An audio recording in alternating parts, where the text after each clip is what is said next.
que não é possível a gente pensar em responsabilidade fiscal sem pensar em justiça social. E de outro lado, como resposta, a gente vai ouvir, mas não é possível pensar em justiça social sem responsabilidade fiscal. E aí a gente fica nesse impasse. Então, unindo todas essas coisas e considerando o momento que a gente se encontra no Brasil em relação às contas públicas, eu falo muito para as pessoas darem uma olhada para tentar entender o orçamento e tal, essa coisa de despesa discricionária e obrigatória.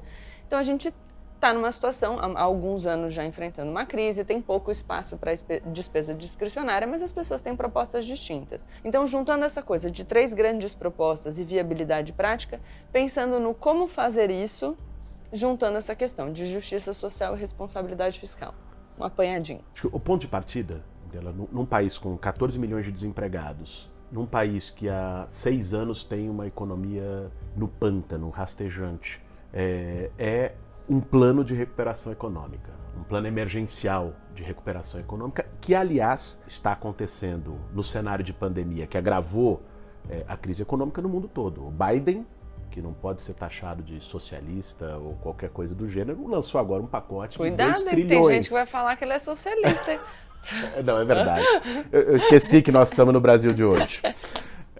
Mas, o cara acabou de lançar um pacote de 2 trilhões de dólares de recuperação econômica. O Brasil precisa de um plano básico de obras públicas, infraestrutura, saneamento, moradia, complexo da saúde, um plano de investimento público que vai gerar emprego, aquecer a economia, porque você cria um ciclo virtuoso ao fazer o investimento público. Essa é a famosa política anticíclica, como governos de variados modos, desde o New Deal do Roosevelt até governos de esquerda, lidam com um cenário de crise. Nós precisamos disso nesse momento, de um investimento público pesado em áreas essenciais que gerem emprego e permitem uma retomada do desenvolvimento econômico do país. Uma segunda medida tem a ver com o combate à desigualdade. Ok, você vai gerar um processo de crescimento. Agora, nem todo processo de crescimento é equitativo. No Brasil, nós temos um exemplo do milagre econômico na ditadura militar, que foi um dos períodos da história em que o país mais cresceu e, ao mesmo tempo, concentrou renda, ampliou as desigualdades. Então, o crescimento tem que vir com um processo de distribuição de renda. Uma das medidas que eu considero chave para uma distribuição de renda e riqueza no Brasil é uma reforma tributária. Nós temos um sistema tributário grotesco, né? Um sistema tributário que faz do Brasil um Robin Hood ao contrário. Tira dos pobres para dar para os mais ricos.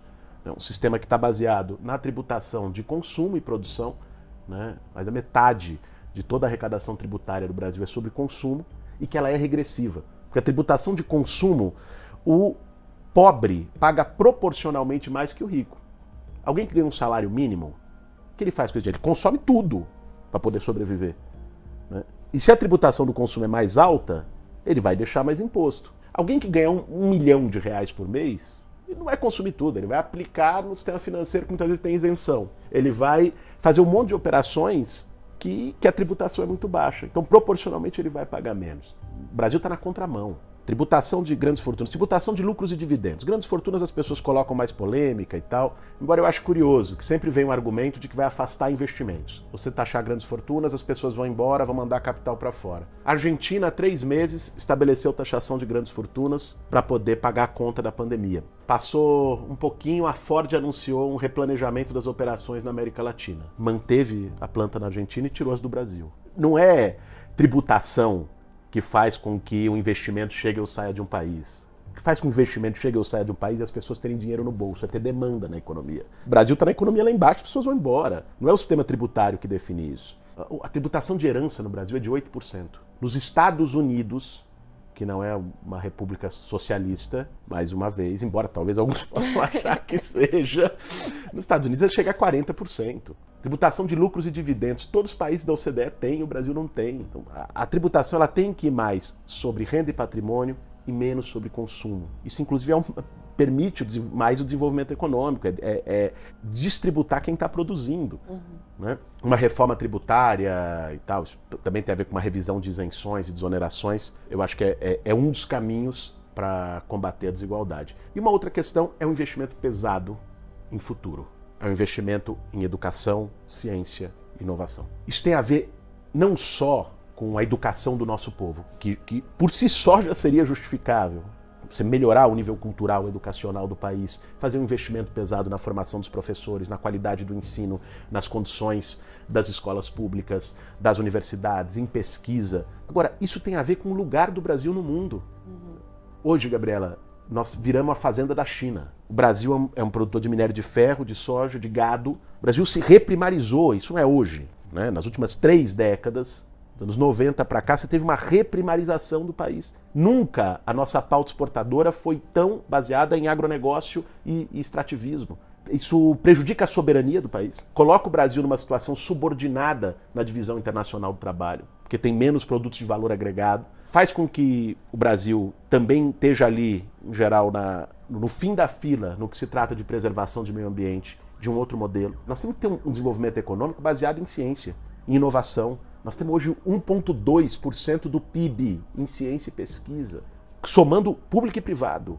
A Coreia do Sul tem 4,5%. A meta, lá atrás, há uma década atrás, era ter chegado a 2% no ano passado. O Brasil está andando para trás nisso. Agora nós estamos pagando o preço no caso da vacina. Nós temos a Fiocruz.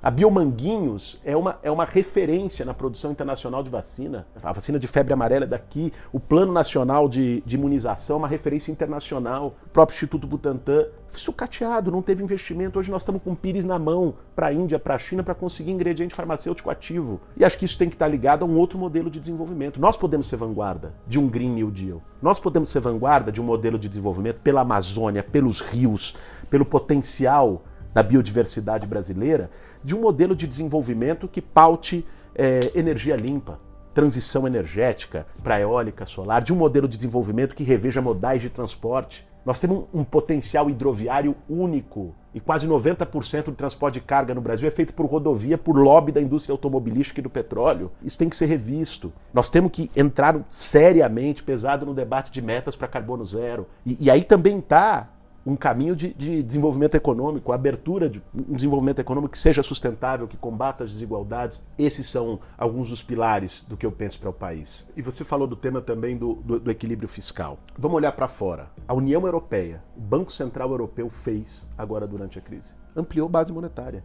emitiu moeda. O Banco Central comprando o título do Tesouro.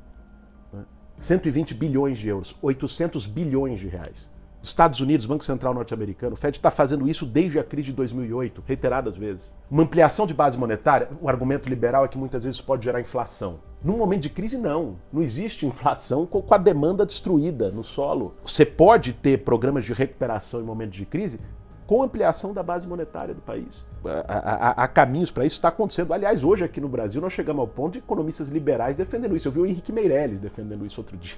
Tô falando, aí todo mundo vai falar que o Meirelles é de direita, de esquerda, vai começar. O equilíbrio fiscal não pode ser um valor maior, né, a responsabilidade fiscal do que a responsabilidade social. É evidente que você tem que ter responsabilidade fiscal, inclusive para poder fazer políticas sociais do país. Existem formas de fazer isso que não é a ortodoxia neoliberal do corta, corta, corta. Até porque, olha onde essa ortodoxia nos trouxe, Gabriela. Eu me lembro em 2015, ainda no governo da Dilma, quando ela bota o Joaquim Levy do Bradesco para ministro da Fazenda, nós fomos para cima, e começa um ajuste fiscal no Brasil. E dizia, nós temos que segurar para reduzir a dívida e o déficit.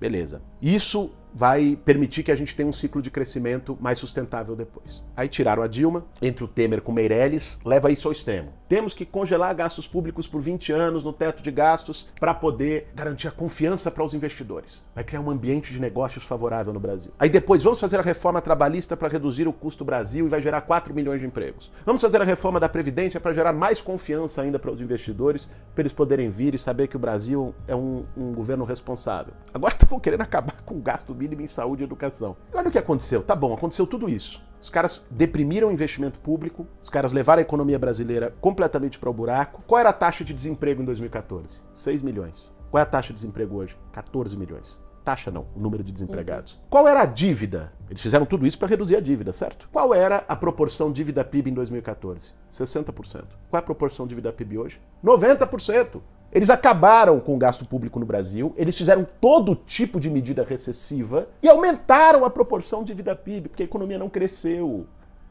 Cadê os 4 milhões de empregos da reforma trabalhista? Não veio.